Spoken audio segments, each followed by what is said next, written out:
Webinar is now streaming live on Facebook. Andy Fenton, welcome to Wine and Wisdom at 5 o'clock on a Friday. Now, Andy, tell us what's going on there right now. This is not Wine and Wisdom without wine, and you've got something that is not alcoholic. I'm seriously thinking about chucking a little bit of vodka in there or something. What is going on, Andy? Tell us. Listen, everybody listening in, Andy's on a juice cleanse. His timing couldn't be worse for Wine and Wisdom, but I'm supporting you, brother. I'm supporting you. What's going on? Mate, I don't know who thought of these cleanses. This is self-induced punishment, and I'm going to say, well, I guess one of the benefits that is going to come of this is that water tasted sweet the other night because of some of the juices that we've drank. And for those of you who haven't done a juice cleanse, this is the first time I've ever done one. So day 2 into it, I couldn't string a conversation together. I couldn't. And there you go. And it's still happening. I couldn't string a sentence together. And mate, supposedly it's all good for you, but I'm going to cheers with my Highline orange, ginger, carrot, turmeric, matcha green tea. And this is the best one of the lot, I reckon. So, mate, well, there you go, mate. Ching ching to you. Now I'm having a bit of a challenge on seeing everyone that's online, but it looks like there's a fair few of you guys joining us tonight. So welcome, gang. For those who are joining us for the first time or watching the replay, Andy Fenton, Jason Witten, we get together on a Friday and we have a bit of a yarn about what's gone on in the week from our respective fields of expertise and experience. Andy, 20 years in the world of financial planning, banking and finance. And for myself, 20 years plus in the world of real estate investing. And we have a bit of a chat. Often it's kind of like cats and dogs, share guys and property guys can't be friends. Cats and dogs can't be friends, but I don't know. That's probably not a good analogy right now. Who's the cat, who's the dog? Anyway, but so welcome for everyone. Hey, listen, we want to chuck it out early this week. If you've got questions you want Andy and I to have a chat about, put them in the chat and we'll get to them a bit earlier this week. There was a bunch of you guys who asked some questions last time. We didn't get around to them, so we apologize to that. But this week, we want to try and make sure we get onto those early with you guys. We've got a little bit of stuff we want to talk about. We're going to call this segment In the News. And later in the hour today, we're going to talk about some things. We're going to talk about private to public arbitrage, what that means. And I want to talk about the fractional banking system in Australia and reference the world and how lending works, how money works in our system, because I think that's kind of cool subject. And by the end of tonight, a couple of glasses of wine, we could wax lyrical about that one all day long. Andy. So it is not financial advice. Well, actually, yeah, you're going to be as well. You're going to be right on it. Well, maybe not anyway. But mate, in the news over in my neck of the woods, I'll sort of kick it off as we go. But I did this one earlier today with my Facebook Live. I usually do a Facebook Live in the mornings with we call it a coffee and a chat with my positive crew. But really interesting thing, which is counter to all the media, which is what I've been saying, what you and I have been saying for a long time, Andy. The media has no interest in reporting interesting, accurate information.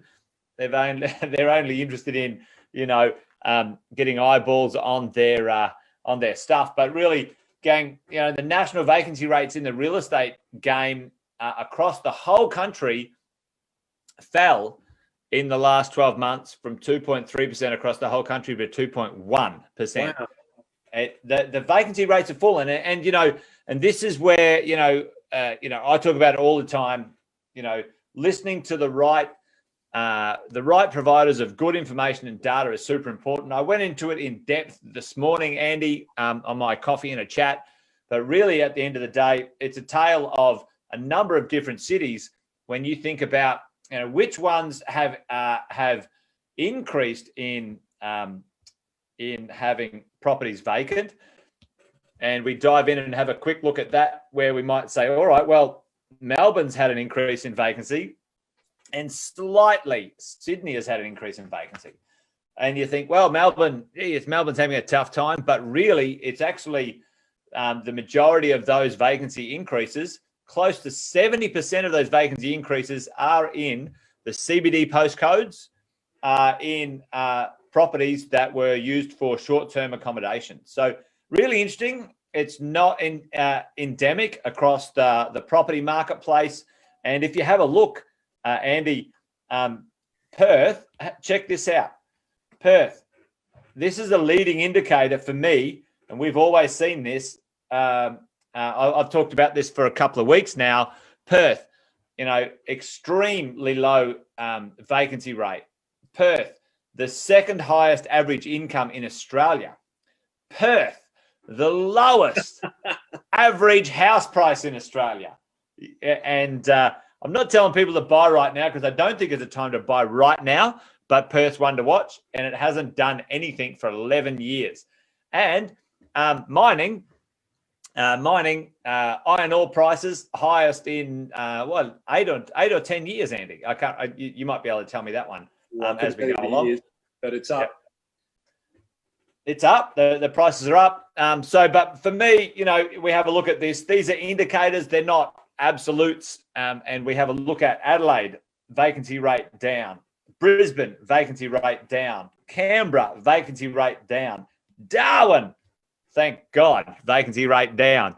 But if you have a look at Hobart, I would never invest in Hobart or Darwin anyway myself, but Hobart, vacancy rate up, but it's up from the lowest in ever history in Hobart's life, from 0.5% to 0.7%.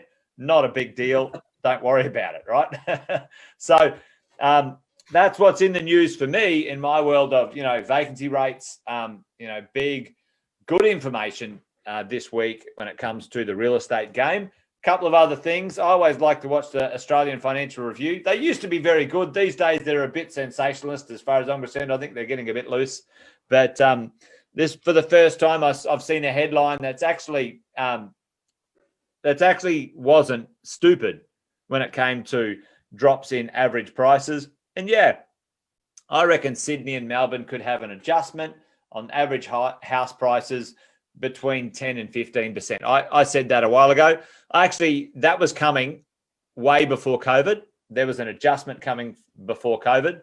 I don't think it'll be 15% personally. I still think that's a bit bullish, but I certainly think between 8 and 10%, certainly something that will be an adjustment on average house price, not every house price. And that's the thing with this average house price stuff. So really, at the end of the day, the predictions are getting smaller and smaller. Where's the call of 40%, 50% drops? Harry Dent, the dipshit Dent, he's disappeared, hasn't he? Anyway, that guy is a turkey. Don't listen to him. Doomsday will come back. Doomsday Dent will come back. Don't worry. And Doomsday Dent will come back. Exactly. Another one, homeowners that are selling right now. And, there's not a lot of, there's no panic selling in the market right now, by and large. And I don't think there will be into the future. We talked about this last week, Andy, about the Australian government not wanting or needing that in the banking system and in the housing system. I still think they will facilitate a soft landing for this, because COVID was no one's fault, right? That's what we know. The GFC, completely different. You're an idiot. You over leveraged, your problem, your fault. We don't care. We're ripping the Band-Aid off. This one, the government and the banks will engineer as soft a landing as possible for every person with debt in this country, and we're already seeing that. But what homeowners are triggering for selling now is they're looking for more space, and that's an interesting conversation in itself when it comes to the changing of people and their needs at home. I think I said it the other day that we've handed in our leases in a number of locations in Australia. We're not going back to offices at Positive ever again. And now I'm offering to my guys, my team, I'm offering some allowances to either change, move, and I will pay them a weekly amount to cover them moving to another property so they can have a spare room to work from at home. And also I'm giving them one-off fees to set up their own home office in a really special way. So I think a bit of that's going to happen. And I think there's some interesting things going to happen in the property market. But this one, dun, dun, dun, the thing that I've been saying for over 9 months, now it's for real. Now the Financial Review has actually reported it. It's for real. Wait a minute. The supply is going to dry up over the next 3 years. Yeah. Well, you didn't have to wait all this time for the Financial Review to tell you. Myself and Sam and our team have been saying this for over 9 months. The approvals of property and property for construction in Australia is at all-time lows and was heading to all-time lows even before COVID. And right now, our supply chain of construction to real estate is in all sorts of challenges and problems and troubles. And that, for me, as a property investor, is going to underwrite, call it a soft landing, call it a hard ceiling, call it a whatever floor, whatever you want to call it, because I have put my rents up in my Brisbane property last week, $50. In the middle of COVID, in the middle of a pandemic, I put my rents up. Our vacancy rate in Melbourne in our property management portfolio, we have just over 350 properties. We have one property, our arrears rate, we have 2 properties in arrears in their rents in Melbourne. All right. It's not a disaster, gang. It's focused in certain areas, vacancy and arrears in certain styles of property. But anyway, I think that's about it from me in the news, Andy, for the property world. A bit out there, but nothing that we weren't already talking about for many months prior to this. The takeaway for me is, if you understand where to grab your data and information from far earlier in the piece, waiting until someone at a newspaper reports it to you, you can be well ahead of the game. But anyway, there you go. That's it from me in the news. Andy, what do you got, mate, at your end of town? Well, mate, I've got something which is, do I bring it up now? Otherwise, we're going to get distracted. No, I'll leave this one to the end because it actually dovetails into some of the stuff that you were talking about banks and all of that sort of jazz. So it's a really interesting tidbit, but I'll leave that one until the end. I'll reiterate just now that, gang, if you've got any questions, start firing them through. We're going to start to address these earlier on in the session. So if there's a burning question out there, fire it through. If there's a silly question out there, fire it through.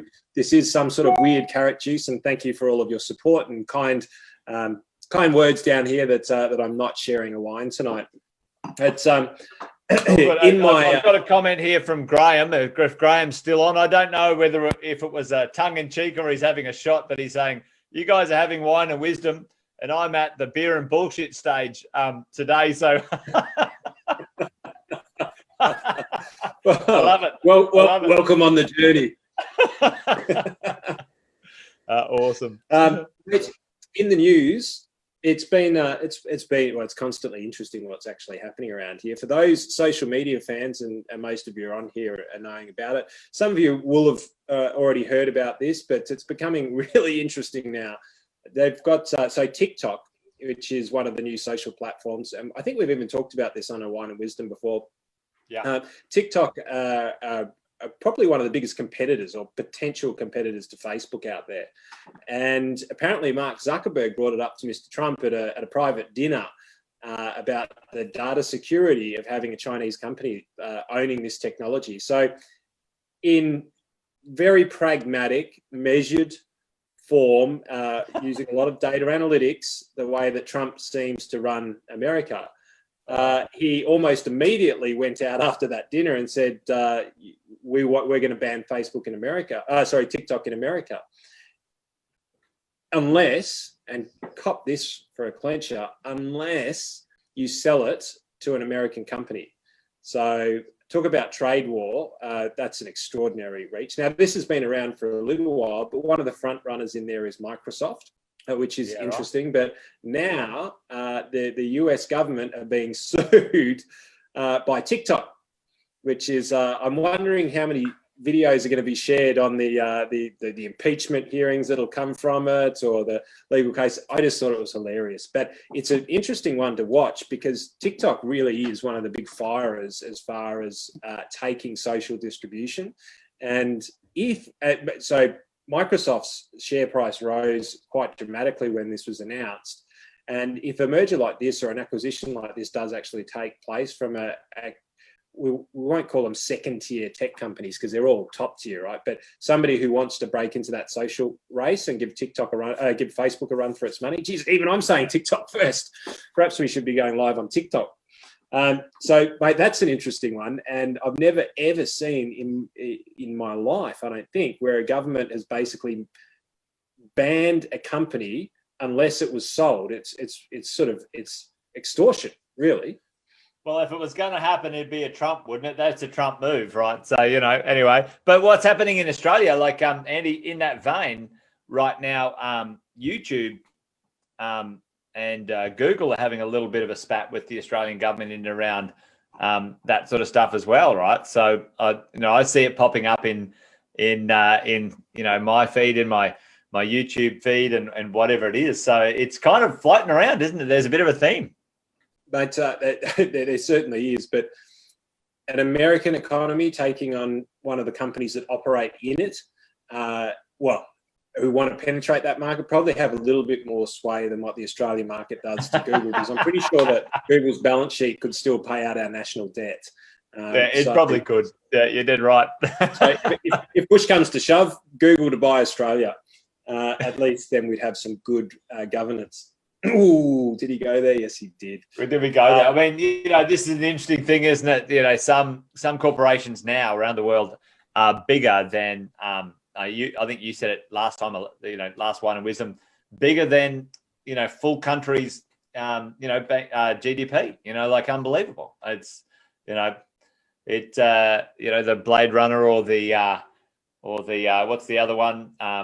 The one you talk about all the time. The Fifth Element. The Fifth Element. I was going to say Sixth Sense, but yeah, Fifth Element. I love that movie too. Like, that's the future, But anyway, we're getting off track, Andy. What else is in the news? They're on their way. That's a good segue into this. So what do you do with a company when it starts to get beyond the reach of your average person being able to invest in it? Well, quite simply, you do this. And this is not just known as a pizza. This is actually known as a share split, or it's a graphical representation of a share split. Now, two major tech companies, the first one is Apple, have actually split their stocks, and so have Tesla. So what is it? What is a stock split? Well, effectively, before the stock split, we've got Apple currently at around about $500 US. So that's about $668, maybe $700 worth of stock in Australian dollars terms. So each stock is actually quite a large value, right? So what they're intending to do with their stock split is actually divide that by 4. So they're literally going to slice it up into the 4 different parts of the pie. What does that mean? It actually just means that the fractured ownership of the company is just divided by 4. So if you owned 4 shares at $100 and they split it by 4, you would own them at $25. Right? Geez, I'm glad I got that part of math right. It would have been pretty awkward if I'd screwed that one up, wouldn't it? No, I tell you. So a little bit of a nice anecdote on this is that the Wolf of Wall Street used this strategy of stock splitting once upon a time to actually make, or the reverse of stock splitting, right, to make micro stocks look more plausible. So when you went to sell a stock that was, a penny stock worth cents, and you went to a serious, share trader, they'd look at it and they go, 50-cent stock, look, I think we'll wait. So what he did is he did the reverse, and he said, let's take more shares off the market and increase the value of the underlying shares. They look like a medium cap stock, and then we'll just talk it up around the story. So gave a lot of bullshit to it, and as a result, that's how he rose to crime, or whatever it was. It was a crime, allegedly. I assume it was. So that's so there's one with Apple which did it, and the other one is Tesla. And I love this headline. And I love the picture that actually accompanies it, because Tesla has been one of those stocks now. It's bigger than General Motors. We've talked about it a lot in here. And one way that, and this is my belief, so don't go out and buy Tesla, or this isn't advice, but what I believe... I'm buying Tesla. I am, Andy. I'm not saying that I'm not, and I haven't, but realistically, there's no rational reason to buy it. It's a bit of a gamble. And we'll chat about that a little bit later on with private to public. But the fundamentally, Tesla stock, for those people who don't know what Tesla is running at, it's currently running at $2,238 a stock. So this is far beyond the reach of your average, punter who wants to jump on the Tesla cult. And look at these two companies; they're both cult-like companies. You've got Steve Jobs, right? And now Steve has created a cult of Apple devotees, and you've got Elon Musk, right, or is over there, Elon Musk, who has done exactly the same thing with Tesla. So it gives the ability for these stocks to go far beyond their rational price points or what the actual company is worth. So here's my little glimmer of what I think is going to happen. And look, for most of you won't be able to go out and buy the stock before this actually happens. So, and again, not telling you to buy the stock, but let's just see whether it happens. Throw it out there. I reckon that the stock will actually move rapidly in the north direction as a result of more people being able to jump on to the bandwagon of owning, even if it's just one Tesla share, just one Apple share. It's now going to come in the reach of people who previously couldn't be a part of it because it was out of their control, it was out of their reach. Now I think this has been a very, very smart move that will probably see their stock price actually climb even further into irrational zones. Irrational words. So Andy, just quickly for those who are listening in, and certainly, for me, I'm certainly not, experienced or in any way, shape or form in the world of the stock market. I love chatting with you. That's why I really enjoy these Fridays and other times we have a chat. But, what's the rationale behind the stock split? I mean, in my head, I'm thinking, all right, everybody used to see a Tesla stock at, I don't know, $2,000. Now it's at $500. Everyone piles in. But the ceiling, like really the psychological ceiling is still $2,000. So people keep buying because they used to see a stock at $2,000. Is that kind of like, is that what happens? Is that the rationale? I'm pretty sure I'm pretty sure the answer to this question is going to come as the answer to the private and public sector. So maybe we'll put a to be continued on that one because I don't want to spoil it too early. But it's a great question. And it comes down to, how do you value things? And how do you value it? My little tip, and as I said, it's not don't go out and buy the stock, but my little tip is that I reckon we'll see a good little rally, and it may only be for a week. That's why I'm saying it may, but you might get a 20% kick in a week because of the share split and people jumping in because they can, and that'll be just one that's interesting to watch. And then finally, mate, the one that is well and truly in your world is one of the most extraordinary comments that I saw come out. And it was not in this article, but and let me make sure that I don't misquote it. So the NAB boss, Ross McEwen, warned there will be some circumstances where people are better off selling out early and taking some equity out of their homes or keeping some equity before it disappears. I've never actually heard a CEO come out and give financial advice to the masses before. And this was a trade update, so it was for participants in the stock. But mate, that's a pretty heavy hand that he's brought out there, and it leads to some interesting questions about what the bank's views are on property, what they could possibly gain from this, because I'm going to be the cynical one and go, probably not much comes out of their mouth unless they've got something to gain from it. So, mate, this is really your game, but the banks coming in and putting a comment like that out there, I understand the rationale behind it, which is if you're 80 or 90% leverage in your principal place of residence, you're struggling to pay the rent right now. If there's a chance that your area of property could go down, then there's a chance that you actually owe the bank money after you sell the house. Like that's effectively what he's saying. Yeah. But should he be saying it? Well, and this is the thing, and it sort of comes over to my neck of the woods, but it comes back to your neck of the woods, which is, if the bank is carrying a loan that is upside down in value and equity, right? The asset it's secured against is upside down in its security. The bank then obviously has to declare that they're a public company. They have to declare, the assets in a certain way. They're regulated, and they have to tell the marketplace. And then I would expect the marketplace would react pretty poorly to NAB's, upside down loan reporting. And I don't know exactly the way they would report it, but they'd have to report that, and that would certainly have an effect in their share price. So what he's probably saying right now, very self-interested comment is, hey, listen, why don't you sell it for a profit before you go upside down in equity, so then we don't have to report your loan is upside down in equity or you're in arrears, because that will affect my share price. That's what he's probably saying. At the end of the day, whether those funds are lent to that person or someone else, they're not going to necessarily benefit any differently.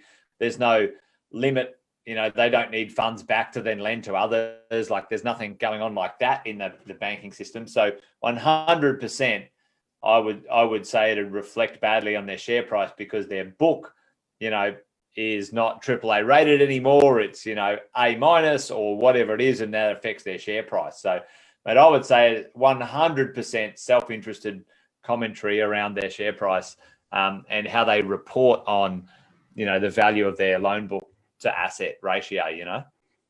Well, I thought it was interesting timing also, given that, these loan reliefs are going to start to come off offline or online, whichever you want to call it. You're going to have to start paying these loans back again.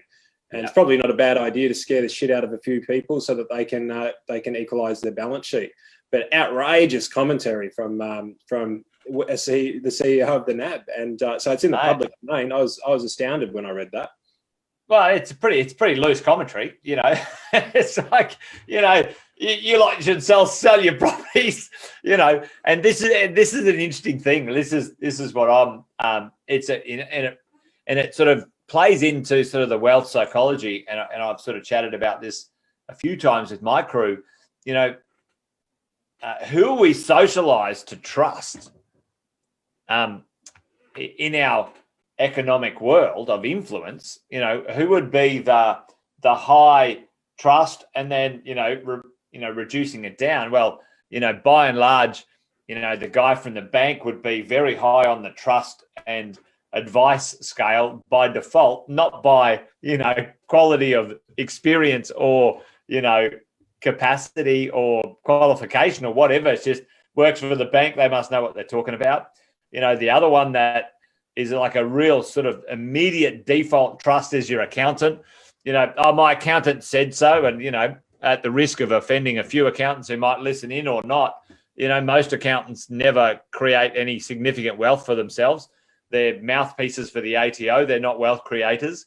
The bank guy, he works for the bank, not you.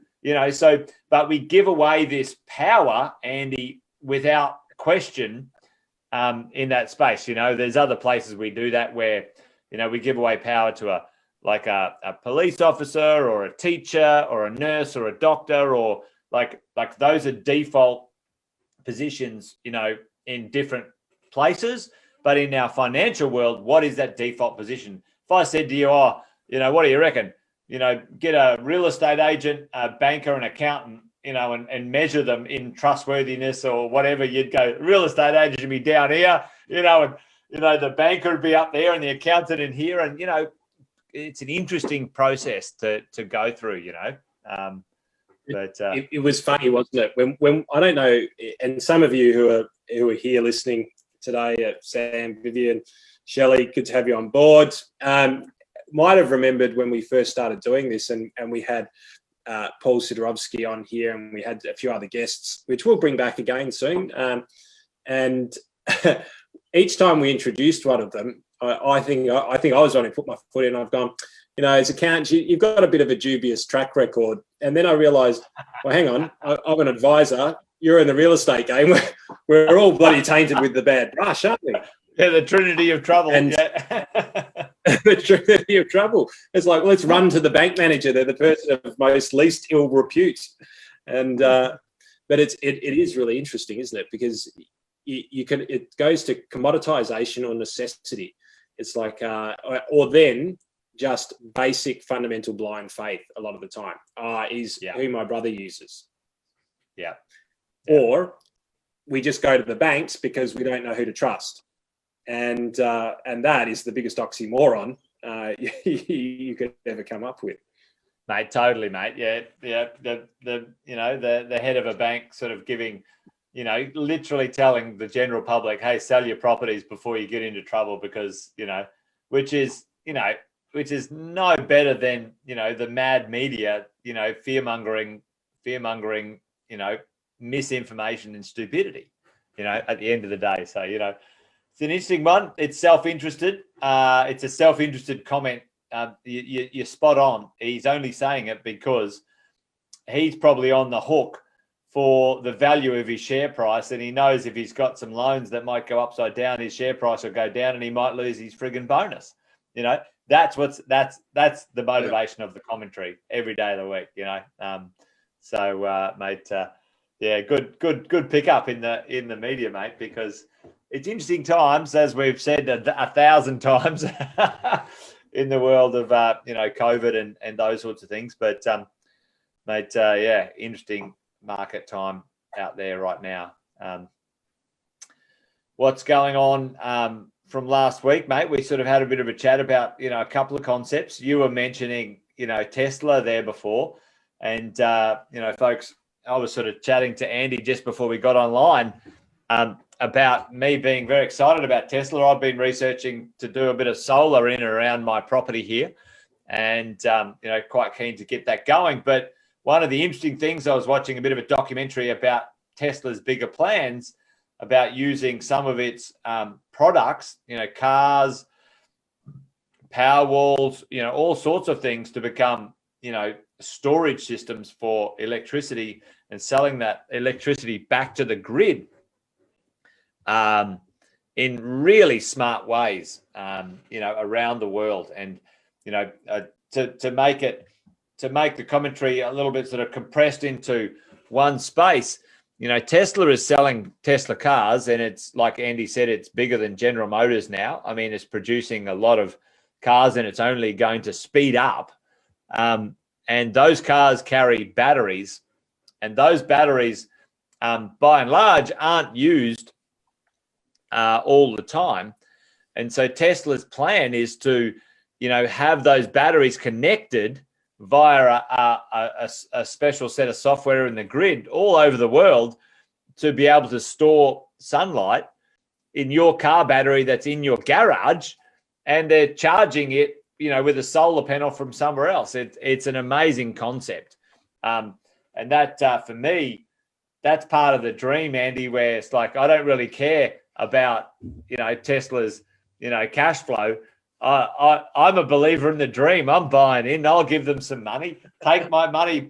Give me some shares, Tesla, And, it brings up the conversation we sort of posed last time we were having a chat, Andy, about the idea of private to public value in the world of the stock market, right? And for those who are listening in, if you own a business, or you were to value a private business, if you were to go down the road and value a cafe, or you were to value, I don't know, like let's say a grocery store, or an accounting business, or a gym or whatever it is, by and large, the private a private valuation on a business is based on its ability to earn a net income, which is a profit often, Andy, 9 times out of 10. Put some profit in my pocket. I'll pay you a multiple for that profit in my pocket as the business owner, 1 times, 2 times the profit. And that's its valuation. So, but in the world of going from private valuations to public valuations, companies like Amazon and, and even Tesla, make losses, but their prices go up and their multiple, is insane, 10, 20, 50 times, sometimes 100 times. So I'm really curious with your background, some commentary around that sort of stuff, private to public arbitrage, and, what does it look like? How does it justify, or it's not justifiable, it's just how it works? Would it be terrible if I told you that the answer is extraordinarily simple? No, it wouldn't be. It wouldn't be terrible. It'd be good. The complexity comes. The answer is very simple, but the complexity behind the answer is extreme, and it's different every single time. Quite simply, the value of a business, in my opinion, is worth whatever somebody's willing to pay for it. Bottom line. Yeah. And might sound really simple, but let's have a look at Tesla and let's have a look at Apple. Fundamentally, are there, because what you said about how we sell small to medium businesses is it's a function of what is the forward-looking cash flow of that business, or what is the forward-looking growth of their distribution, right? And distribution usually ends up is cash flow, forward-looking cash flow. So the price that people pay in the stock market is meant to be representative of the future cash flows of the business. That's what it's meant to be. And that's how brokers around the world, that's how most people look at it. And then when the comment of, oh gosh, I always forget him because I only quote him when I'm talking about things like this. Warren Buffett, that's it. He talks about the market can stay irrational longer than you can stay solvent, right? Because if you keep waiting, and the market can be very, very irrational, because in the public market or in the stock market, it's driven largely by emotion. It's driven by investor sentiment. And so if you have a look at Tesla and you go, what is Tesla worth? It put out 50,000 cars last quarter. Okay, that's not worth its current market cap, not by an absolute long shot. Right? Compared to why are else, people paying like 1 million cars or something, Andy? Like, what's the comparison? Do you know? Oh, we're talking General Motors, Daimler. I don't know how many cars they pumped out last year, but you'd whack a couple of zeros on the end of that. Yes. Yeah. So what you brought up with Tesla, though, is really interesting, because Tesla's well beyond, like maybe 100 times what its valuation really should be based on what it's doing now. But if you then go, okay, well, let's take that as the perception of the public. If you take the perception that Tesla is going to have a car in every household in the United States of America, which is going to feed money back into the grid. So let's just say that the population of America is 338 million people. Let's just divide it by 4 to say that's how many households that there are. So that's 82 million that's sitting there now. If we say 82 million of that, and in the future, 82 million is going to have Tesla cars. So that's a lot of cars to start with. But then all of those cars are going to be pumping money back into the grid, of which Tesla is earning money on. And let's just say that it's only $1,000 a year. And we know that it's going to be a lot more than that based on energy costs. But let's just say that it's $1,000 a year. That's $82 billion. So now you go, apart from the car business, there's an $82 billion future cash flow of that business. Yeah. And that's why I mean that businesses, companies are ultimately what people are willing to pay for it based on their belief of what the future cash flows of that business are. The challenge in our world is, and we've got a number of acquisitions and sales that are happening at the moment with clients and related clients of mine. The hard part is the general market, so the stock market, is a little bit more transparent, right? There's news going around. You kind of understand what people's play is. So you know that Microsoft is interested in buying TikTok.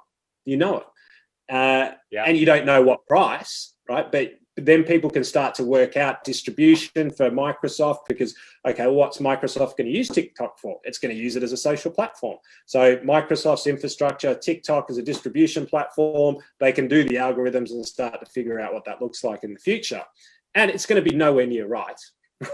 But it's a formula that they're going to use in order to be able to figure out ballpark. And the challenge in the small to medium world is that let's just say that I want to buy your business or vice versa, or Jace, you want to buy my business. You come in and I might have you're the only buyer, or maybe there might be a few other people around there that want to buy my business, but effectively at the moment, you're the front runner. Now, I've got a lot of attachment to my business, so I believe it's worth something. And quite often in our world, what we believe our business is worth, it's worth nowhere near that. No. And then somebody like you will come in and you go, I'll give you 3 times EBIT, Andy. And I go, well, I may as well just keep working for the next 3 years. And then, but I don't know what your game is. And so this is the hardest part in the small to medium world, is to go, well, what is it that this person could potentially downstream value add, or what are they willing to pay? Because you might be able to take my business and the infrastructure of my business and blow it up to 20 times. So you might offer me 5 times EBIT, but you might be willing to pay 150 just for the ease of getting something that's set up right now. And the gap right, between 5 and 150 is huge. And it's exactly the same thing that happens in the stock market as well. It's just less price transparency. And as a small to medium business owner, it's just so difficult. And here's the thing, do not get a valuation from your accountant and think that that's what the valuation of your business is. Wow, mate, we're on the same page there with that sort of thing. Like, I hear that in the property world as well. Oh, my accountant did the depreciation schedule. I'm like, what? Are you kidding me? Get a professional depreciation schedule done by a depreciation expert, not a frigging accountant. Dead right, the same thing, man. Yeah. Yeah, you need to know what the accounting value is, because you need to know what your assets are. And you need to know roughly forward multiples of the business, what that means. But here's the thing, is that quite often the accountants don't give all the add backs, right? Because if you come and buy my business, well, all of a sudden you don't have me, right? Or maybe you want me, you probably would, right? Then you have to pay extra for you, Andy. I'd pay extra for you. But you're not going to pay for my thank you. That just doubled the price of the business, by the way. But you don't have to pay for my car, you don't have to pay for my electricity, you probably don't want my office. All of these things, when you get other people to value your business, they don't add these back in the appropriate way. So you need to know structurally what your business is worth. Kind of like, how much is a human worth? Apparently we're worth $5.20 or something in the byproduct of our body. We need to know that of our business, but that valuation is fundamentally about as the same as me saying, Jason, you're worth $5.23 because that's the composition of your body and minerals and water. And so that's why the answer is super, super simple. It's what people are willing to pay for it. How you derive that is hyper complex. Yeah. No, that's a good way. That's a good way of spinning the question, very much like a politician, Andy. Well, no, but it's good. I mean, I'll take off the veil for you. So if you're going to sell your business, the best thing that you can do is you can start to analyze the people. Know the people who you know, the audience who want to acquire your business. Yeah. Understand what the downstream value add is that they can do with your business instantaneously. Let's face it, there's a reason why it's taken you 10 years or 15 years to get to a stage where you can sell your business. And that's because it's not easy to start up straight away. So there is an intrinsic value, there is a time value of a business that is already established. Because that means that people don't have to go through the bumps and scrapes and the multiple fights and make all of the fuck ups that we have Like the amount of things that we've fucked up is one of the most incredibly valuable things that is the byproduct in our business.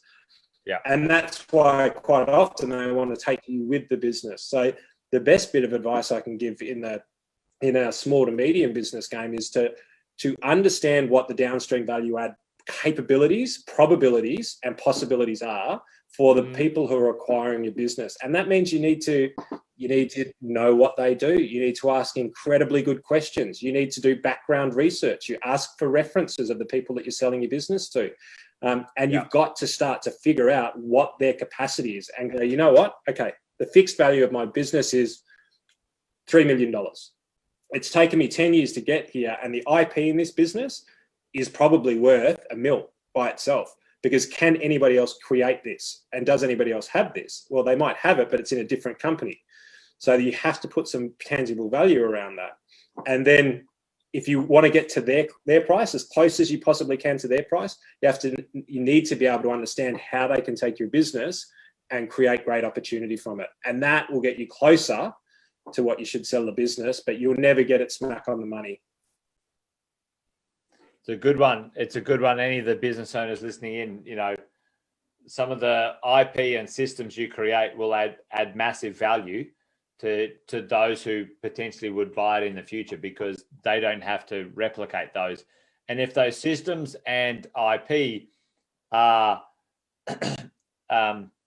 can be shown to be consistent to repeat an outcome, which is an income outcome, then they then continue to, you know, attract a much higher multiple. So yeah. No, I love that. I love that stuff. You know, for those, no, for those who got to do it, you know. And we've got a bit of a delay and a lag, but it's about people and process, because first thing, yes, your people are worth a lot in your business if you've got good people, but as much as if you've got incredible processes in place and automations in place where it's a plug and play, then the value of your business goes up exponentially, because then it's a matter, if you've got a sausage factory here, well, and you've got a meat company here, well, it's just a matter of feeding it into the machine. And that to a massive meat company is worth probably 100 times more than what it would be for a small sausage manufacturer, as a really terrible example. It's probably because I need to eat some meat right now. I was just surprised that I didn't know where the meat and the sausage came from then, Andy. Like I just, but anyway, that's... Tomorrow's dinner, Jace, tomorrow's dinner. It's coming. It's coming. Well, you know, mate, that's a good analogy anyway for those business owners that are listening in or dialed in with us tonight. You know, think about that as an exit strategy. Like everybody, no matter whether you're an investor or a business owner, the concept of an exit strategy, thinking about, all right, well, one day I don't want to do this as my everyday thing to generate income, exchange time for money or whatever it is. What value, what asset am I building?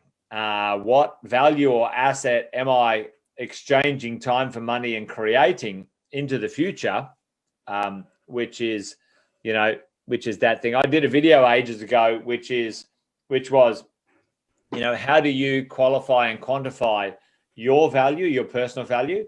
And a lot of people quantify and quantify their personal value in the time exchange valuation. So Andy, you know, my time is worth $100 an hour. My time is worth $200 an hour, $300 an hour. So we get caught in this like locked mindset of time for money exchange. And, you know, it's actually a flawed strategy. It's a flawed process long term, because it's kind of one dimension to the exchange. One dimension is if I exchange something, which might be time or IP or effort, I get some money. Now, with that money, if I get a net result of that money, I might get $1 and 50% of it goes to my living expense or the cost of my living, but 50% of it, 50 cents of it can be deployed into something else. That in my world becomes really interesting. Like, if you might exchange time for money, but then what do you exchange the money for afterward? Do you exchange money for something that devalues, or do you exchange money for then something that increases in value, that can circle around and replace your need to exchange your time and effort for money? If you took you or me out of the equation, what's going to produce the income, right? And that's really the gist of, your and my world for all of our clients and our customers is, if you were not in the equation as the human exchange, the effort exchange, the money, the time for money, the effort for money, the IP for money, the mental exchange for money, well, then how do you get the return?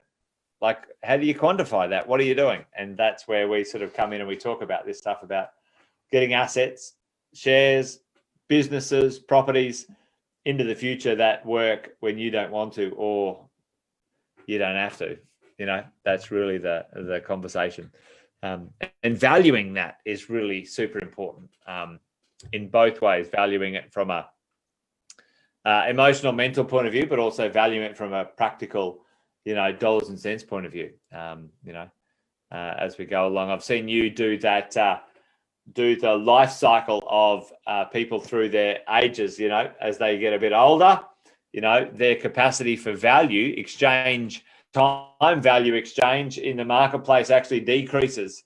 You're 55, 60, you're up against a young executive, maybe, 40 to 45,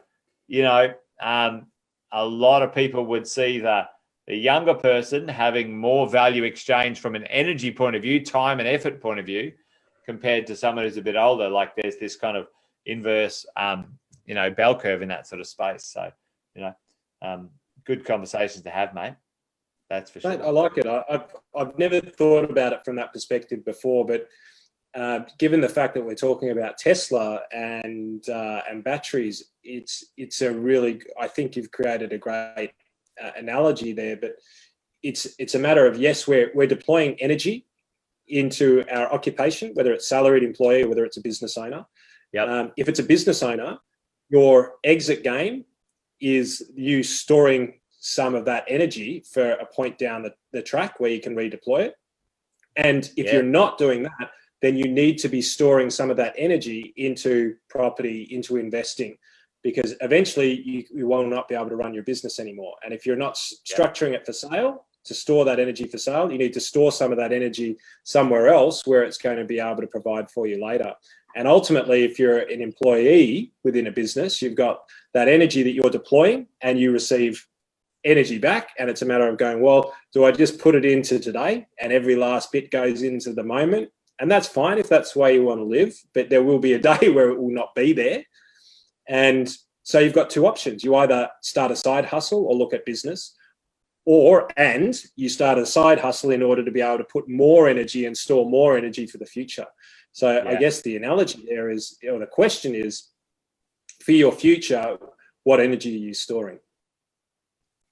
Mate, it's a good question, mate, and probably a perfect way to finalise the evening on the hour, which has been awesome to chat to you.